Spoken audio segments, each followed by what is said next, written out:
Beats by Trill, straight Killerville, dog.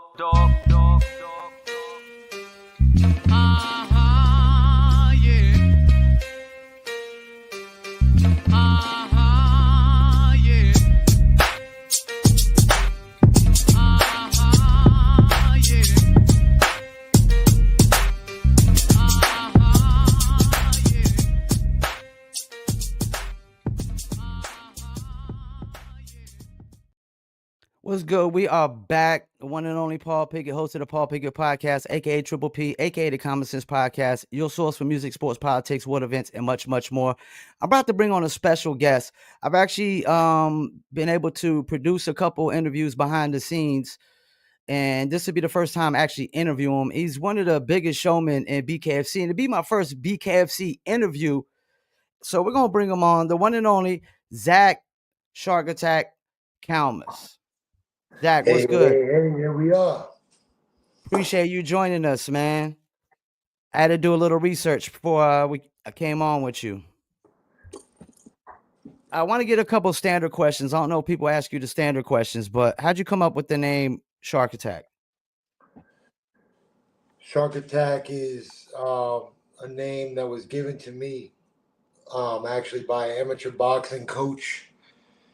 Most great nicknames are not ones that are come up with by yourself. You got to know that my nickname, I've been the Shark since I was an amateur fighter.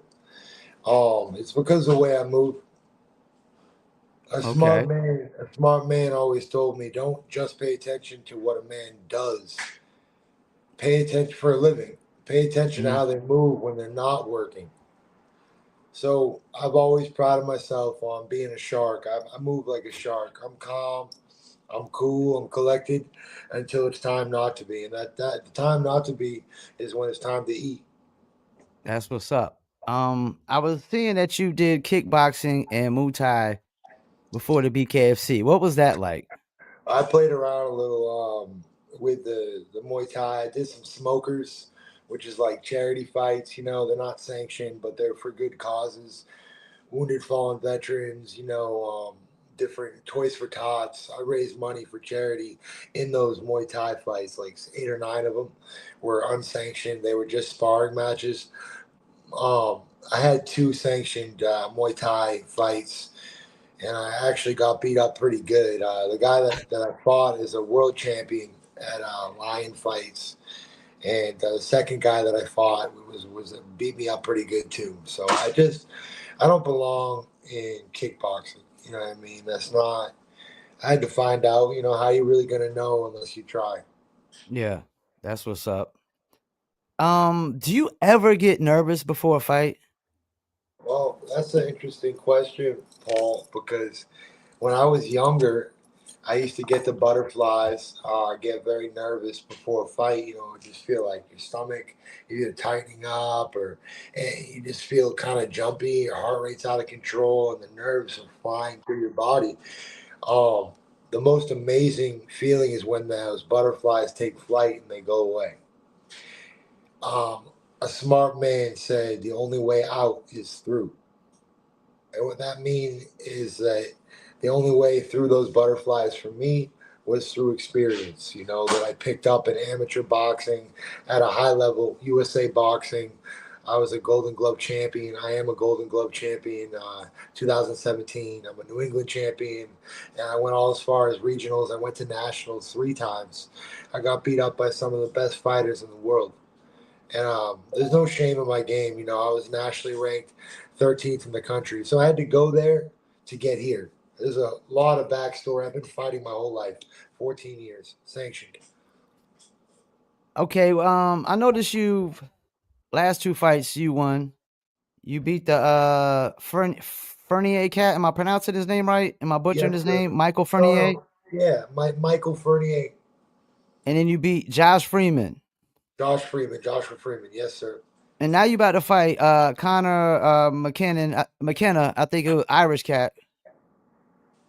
And it looks like he came from, if I'm not mistaken, Game Bred Bare Knuckle MMA.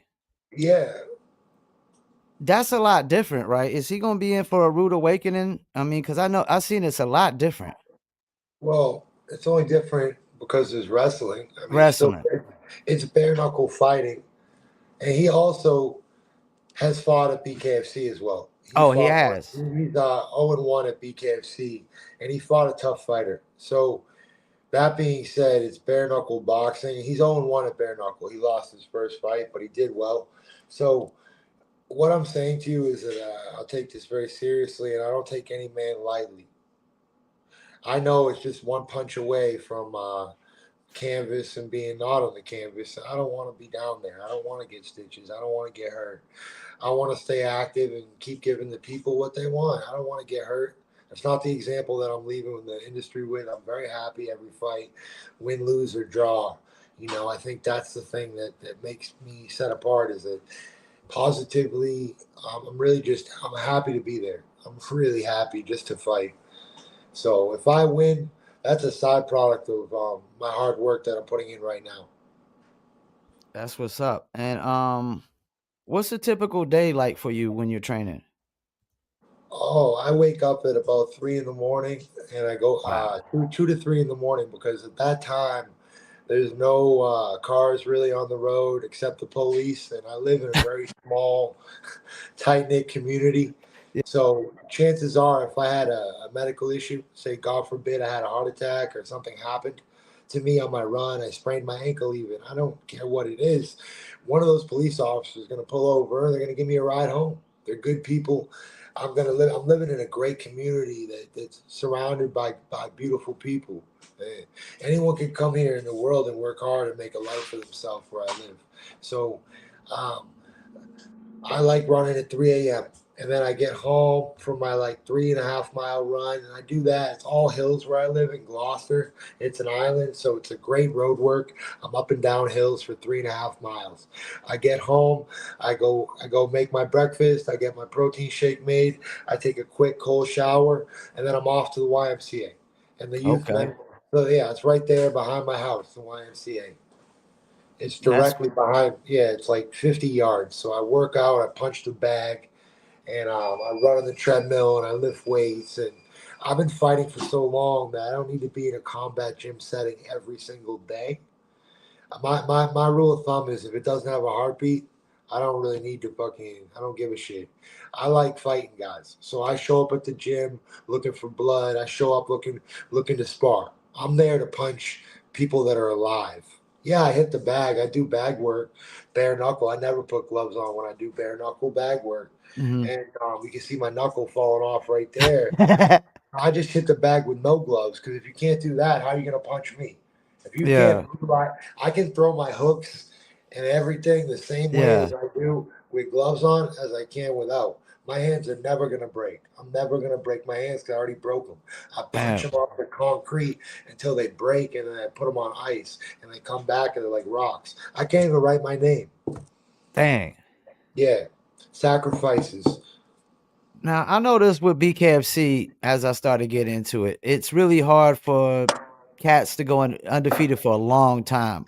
How you've had a loss or two. How did you deal with the losses and come back to win 2 straight? So one thing happens or two things happen when you win or lose. It either breaks you or it makes you. You understand? Like you can either take a loss and you can sit back and woe is me and poor me, or you can take a win. It can have the same effect. You can take a big win and it can totally ruin you. You become engulfed in your own success, your own fame. You think that your shit doesn't stink, but it does. And you start thinking you're larger than life and that no one's gonna get to you. But this game is filled with savages. Bare Knuckle Fighting Championship is filled with savages, filled with great fighters, filled with talent. I'll tell you Yeah. one thing between me and the other guy, we're only one punch away, and I know that.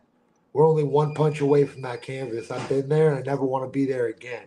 And I proved that in my work ethic, but I have respect for every warrior I've ever fought. I have respect for the fighter that Conor McKenna is. He's a great warrior from Vermont. And I will never, ever, ever disrespect that man. He's getting in the ring to fight me. So I look at him as I do myself. We're getting in there to fight, and we're getting in there to fight bare knuckle. And not a lot of guys can say that they have the stones to do that.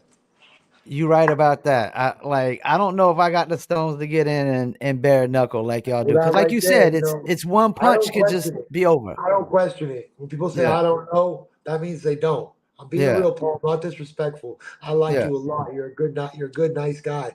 But when people say I don't know, that's when you know already that they don't have it. Yeah. When they offered I me don't have bare it. knuckle, I was like, I want to fucking go. Let's go. I was trying to fight guys at my tryout, and they were like, calm down, and we're gonna have to, you know what I mean?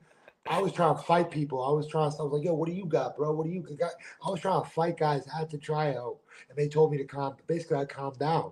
Yeah. You know what I mean, I was like, I'm ready to fight right now. Like, I thought I was going there to annihilate somebody. I got off the plane like, that's what it takes, man. You already know when you're in the locker room, and it's like you're about to storm the beach in Normandy. Everybody's there, Oh man. man. We're all sitting there, stone killers, and you already know right there when the time trickles down. You either see guys get alive or you see guys go down. They shouldn't be there. They're scared. They're scared to get out there and fight. And I'm not scared to fight. I'm not scared to die. Why is it though? It's like all y'all BKFC fighters are really nice on the interviews, but y'all stone cold killers. Like, what is that? I think that a lot of majority of the BKFC fighters possess just a big heart. We have a big Okay. heart, and we have a big heart to get in the ring and fight with bare knuckle. So when we meet people that come to the fights, and we meet people like you who do the interviews, like I say it all the time, we're the music, but you're the conductor. Without you, our voice is never heard. So I'm just grateful for everybody that's involved with bare knuckle as a sport as a whole. It's not about me, him, or her. It's about all of us moving forward and progressing as a family.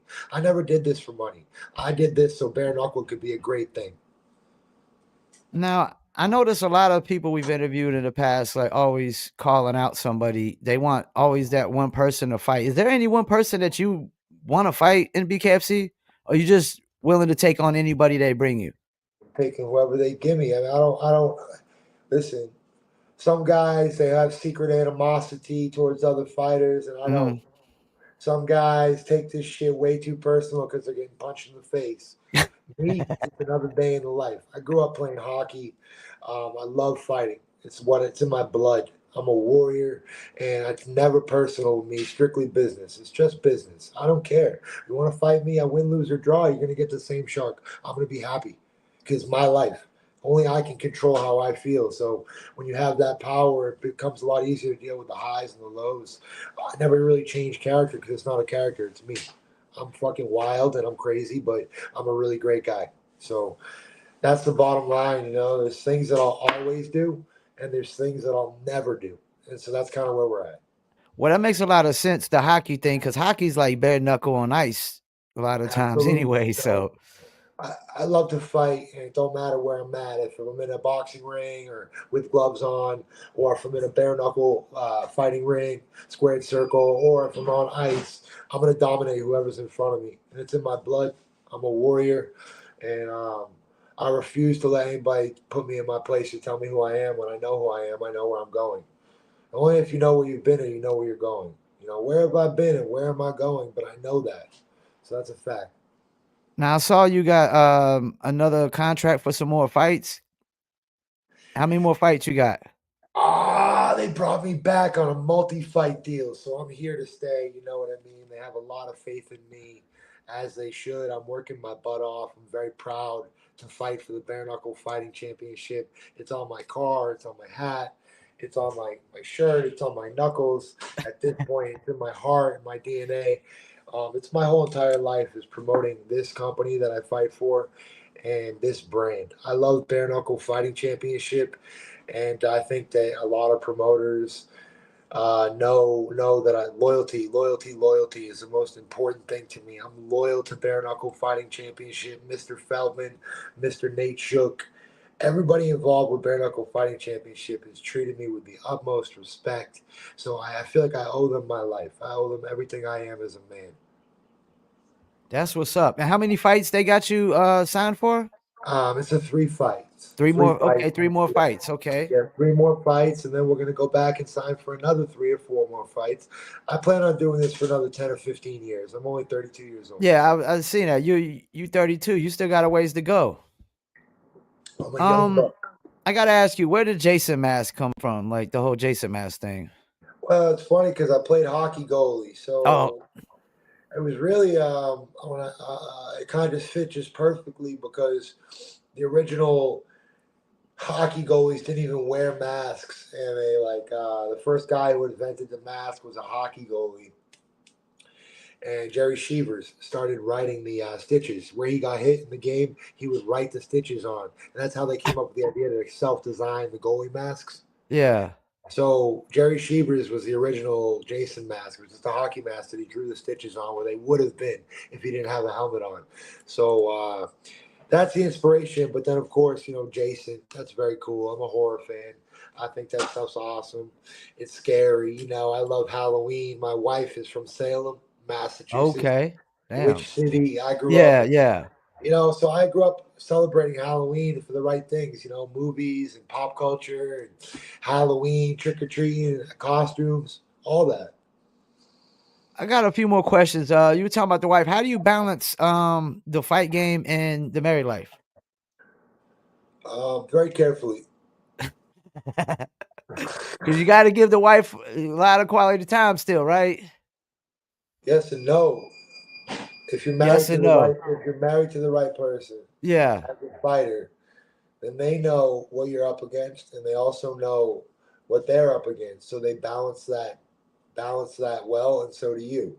I never have to argue with my wife. We've known each other a long time, and she knows where I'm at, and I know where she's at. It's never like that. I'm not worried about. I know where she stands as a woman, and she knows where I stand as a man.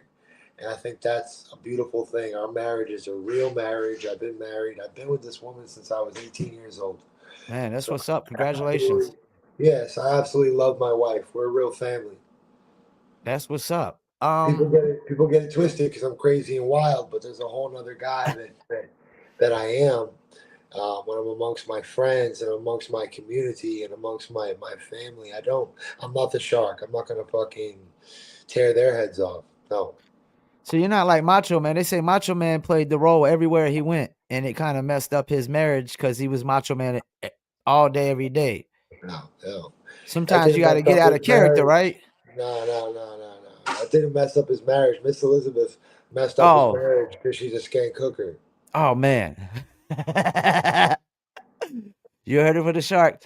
What's your ultimate goal in BKFC, man? Well, you know what my dad said to me the other day? He said to me that, when we're together at a restaurant, you're Zach. But when you're in that ring, I get that you're Shark Attack. But you got to calm down and act like Zach when we're out in public. And I said, you know what, Dad? No, because I'm always the Shark. I'm always the Shark. That's why I stopped you before, because Macho Man is a character Yeah, that yeah, he yeah, played. That's a character that Randy Savage played. yeah, This ain't a fucking game. yeah, I'm always the shark. I don't have to play the shark. It's not a character. I'm yeah. angry. I'm angry because the world is disgusting right now. It And is. I'm out here to prove to people that we can still do it our way and we can still have it our way and you can still have it your way. You just gotta work harder for it. The American dream is alive. It's alive and well. And we don't need to be racist. We don't need to be hateful. We don't need to be spiteful. All that negative energy is taking us nowhere as a civilization. We need to grow. We need to adapt. If that means going dark for 6 months, brother, they need to do it. But Yeah, people lack the communication with their own soul. They don't know who they are, so they don't know that they need 6 months in the dark. You gotta stop picking up the phone, so you stop going to the club, so you stop being around toxic people, so you start walking down the right road. It's really that simple. You are who you hang out with. Take a look at your social group. How are they doing? I only hang out with winners. I sat on a bench the other day. I was talking to my brother. He said, winners only. And I said, you're right. And that's why I'm sitting with you, brother. And we felt very comfortable in that moment. But if another guy came and sat on that bench, we wouldn't have to even speak it to words. He would feel that uncomfortable because we are so put together and so organized. He would feel uncomfortable. Yeah, I'm the same way as you. I like to be aware of who I got around me in my circle. I like honest people first and foremost, and people that are like-minded. And then you're right, though. The world's society seemed like we went backwards some as far as race relations, and just there's a lot of hate. People waking up every Hate. day, putting their energy into hating one person, and it's Yo, like, people you are don't got making nothing better hate. to do. Stop making hate. Make money. Yeah,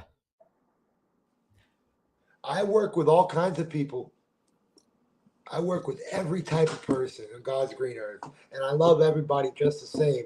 And that's why I've reached the top of society. That's why I've reached the top. That's why I'm on the sports page every week. That's why I'm sponsored by all these companies. That's why I'm doing so well, because I show respect. I get respect. You get what you give. It's the truth. You know, more with sugar than salt. People are walking around salty. They wonder why the world treats them salty. Well, bro, go take a shower, put a smile on, and then maybe people will smile back. That's right. now let me ask you this: BKFC 61 that you're going to be fighting Connor McKinnon at. Where's that located at? That's in Connecticut, Uncastleville, Connecticut. Connecticut. Mohegan Sun, baby. And what date is that? That's May 11th. May 11th. Is that the first time they've been to Connecticut? Yes, sir. Okay. And every event, from what I've heard, has just been sold out. Every single one still. Yeah, the shows, the warriors, the people, it's everybody together makes it. Makes it a one big family, right? That's right.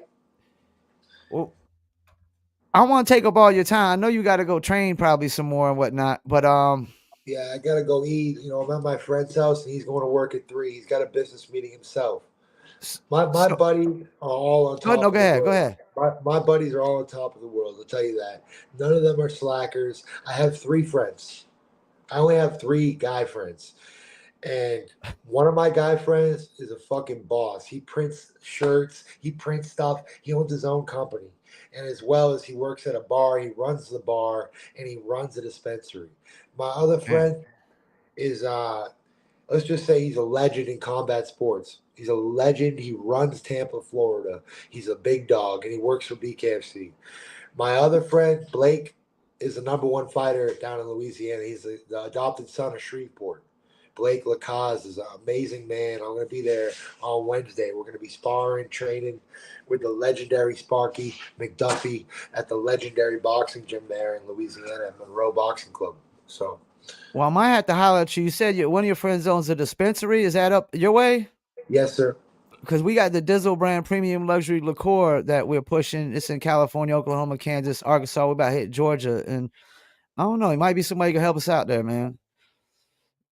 Oh, we lost Shark. There you go. Oh, you're back. We lost That's you my for a second. no, no. I actually have a bunch of friends in the business. I can help you with a lot of that stuff. I can make the connection for sure. My I'd really friend appreciate that, man. my friend owns a dispensary up in Maine, Captain's Cannabis. He's really beast, and I could definitely hook you up with him if the stuff checks out, and I'm sure it will. Well, before we go, any shout outs you want to do? I know you got the bucked up energy drink. Bucked Up Energy Drink, baby. Shout out Bucked Up. Shout out Dank Printing Company. Shout out Grealish Boxing Gym. I want to shout out AJ Galante. I want to shout out Jeff Esposito at Champs Boxing Gym in Danbury, Connecticut, where I'll be finishing my camp. I want to shout out Blake Lacaze. I want to shout out Chris Big Boy Jensen.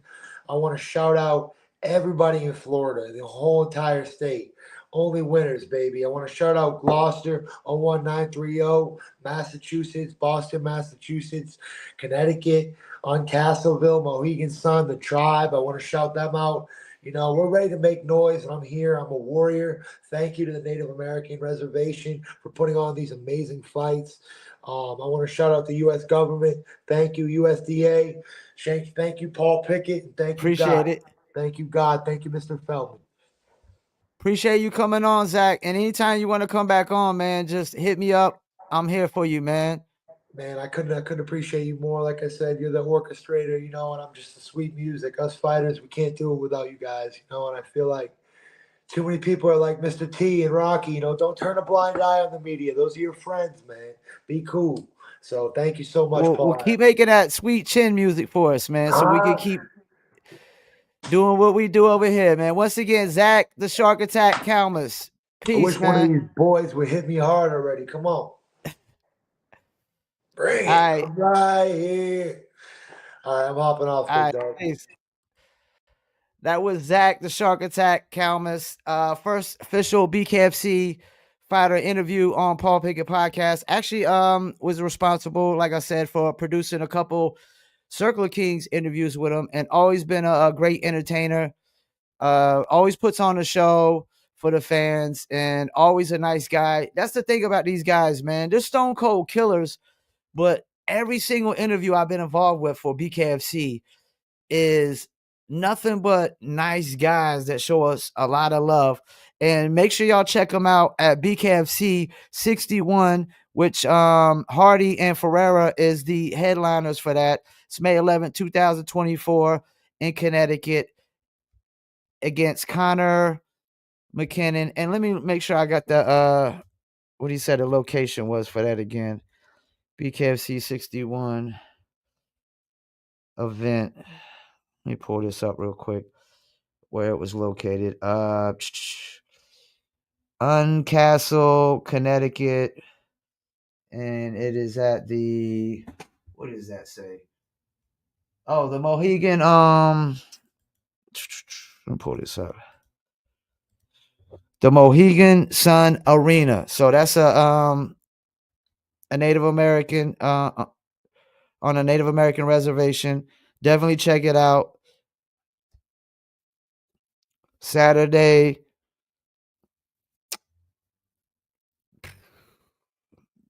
May 11th, 2024. Once again, thank you for joining the Paul Pickett podcast. And we're going to bring on some more BKFC fighters in the future. And I definitely got to stay tuned in for this BKFC 61. This is going to be very interesting. Once again, I'm Paul Pickett, and this is the Paul Pickett podcast. And we out as soon as I find my little intro here. Beats by Trill, straight Killerville, dog.